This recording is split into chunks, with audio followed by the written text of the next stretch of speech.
This is how to play Watermelon Sugar by Sir Harold Stylish in just 2 ingredients, or 3 if you want to try a bonus one. So kind of the way it works.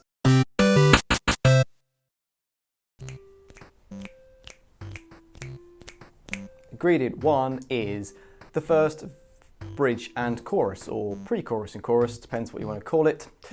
And it is the kick and snare part that we're going to use for the whole song, but just the kick and snare part. No hi-hats, no anything else on top, so we get an opportunity to get a feel for the song, kind of find a way in, and then when the hi-hats come in later, we're all kind of set up and ready for it. The thing that you want to look out for is the 8th note rest on beat 3. So count really carefully to make sure that you don't play on beat 3. Instead, the 8th note bass drum is coming on the and, 3 and 4. 1, 2 and 4.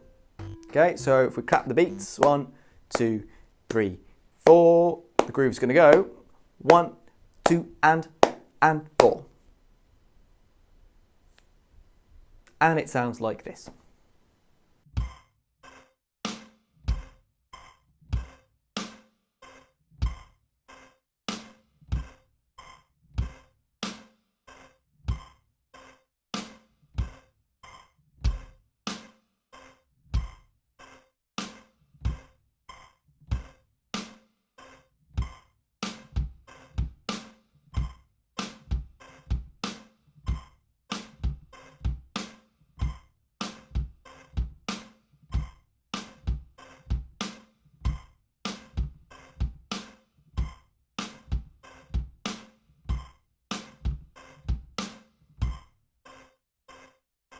But version 2 is what is actually kind of being played on the song. We're going to add 1 extra bass drum at the very end of the bar on the 4E.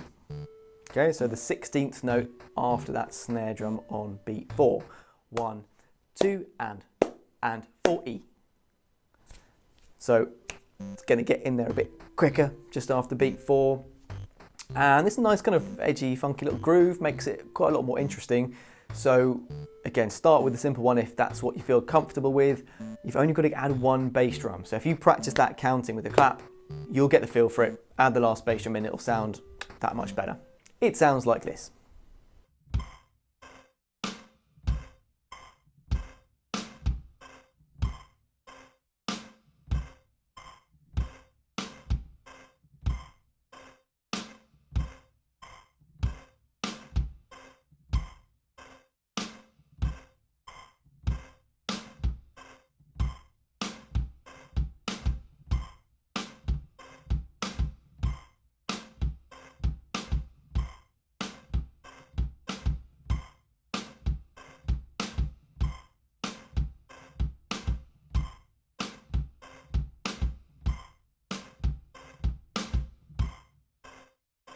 So that is the first bridge and chorus taken care of. Tasty.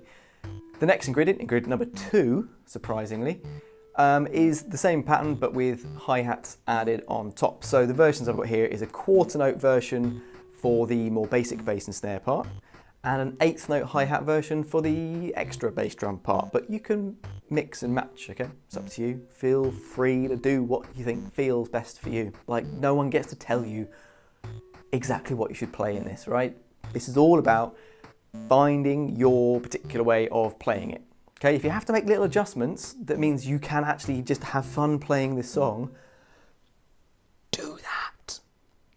Do that. There's nothing worse than people telling you like, well, I think you'll find actually that there's some extra ghost notes in there. Like, if you've not done ghost notes yet and you're not at that level, you'll get there.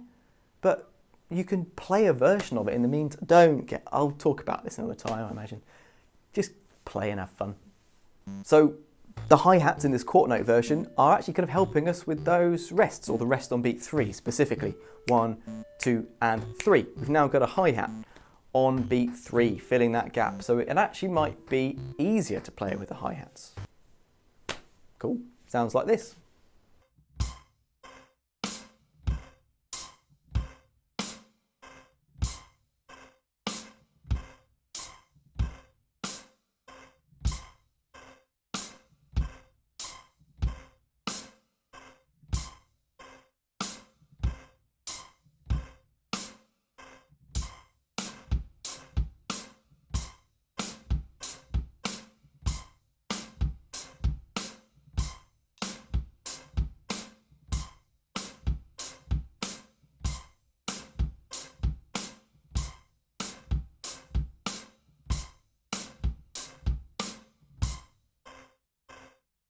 The eighth note version, straight eighths over the top, so we've got another hi-hat on that beat 3, same as before, that's helping us with the rest. But the tricky bit in this is the 16th note rest that's coming at the end, because it's going to be in between those hi-hats. 3 and 4 E and. Okay, so the kick drum on the E is going to be in the gap between the hi-hats, all right? So perhaps just play that little beat, just that last beat 3 and 4, just to get you to that little feel, okay? 3 and 4 E and. As soon as you get the feel for that kick drum in the gap, at a slower speed of counting, shouldn't take too much work with the metronome just to bump it up to the correct tempo, which is 95. Excellent. It sounds like this.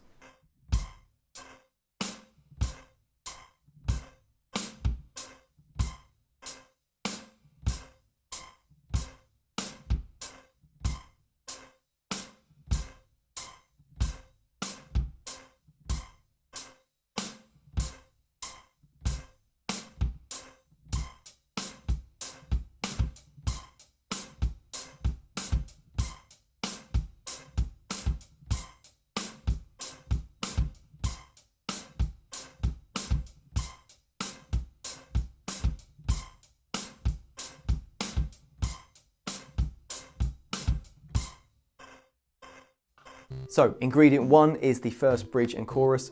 Ingredient 2, whichever version you want to do of this, is basically the rest of the song. So that might get a little bit samey. So, suggestion could be, in the verse, play the quarter note version. In the chorus, play the eighth note version. Give a little bit of whatever this is. That's something you can try. Again, do what you think sounds good. But there is another way. For this, we're going to look at, this is ingredient 3, by the way, optional ingredient 3. And this is to do with what the hi-hats are doing. I say hi-hats because there aren't really hi-hats in this. It's another example of the drum kit part being leveled up with kick drum, snare drum, and then it's got tambourine doing sort of 16th notes. We've then got some sort of percussion that almost sounds like spoons. I wouldn't be surprised they literally were hitting spoons from the coffee corner together in the studio to do this. Playing a clave rhythm, which we'll look at in a minute. And then there's a couple of little hi-hats, open hi-hat choke at the end of the bar. Put it all together, sounds really nice, dense, kind of layered. We can have a go at doing a version of that. Probably not literally, because we don't have quite enough hands and feet, but we've got a version that I think sounds pretty good. I don't know where I'm going to put it on screen yet, but when I do, the parts will look like this. I would say probably leave the tambourine part to the side. Just hire someone to play tambourine next to you. That'll be fine. And we're going to play the clave part on the ride cymbal, on the bell of the ride, which leaves our left hand available to do this open hi-hat part. I hope that made sense. That probably made that way more complicated than I needed to. Sorry about that. Yeah, sounds like this.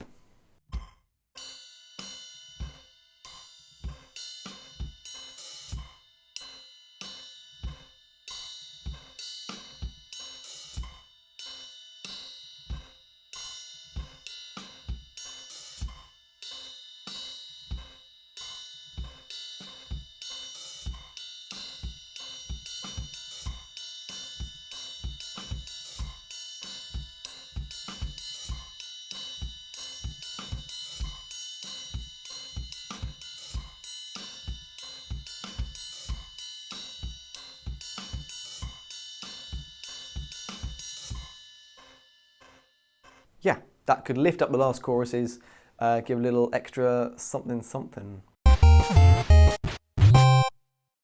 So to recap, we have ingredient 1, version 1.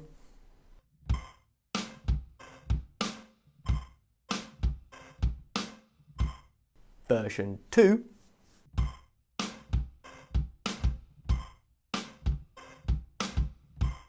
Ingredient 2, version 1.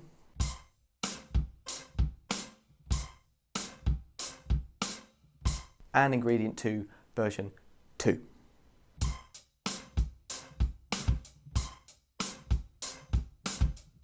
use which ones you like, mix and match, but you can do it in just those 2 ingredients. We'll do the whole thing and the bonus ingredient 3 combo.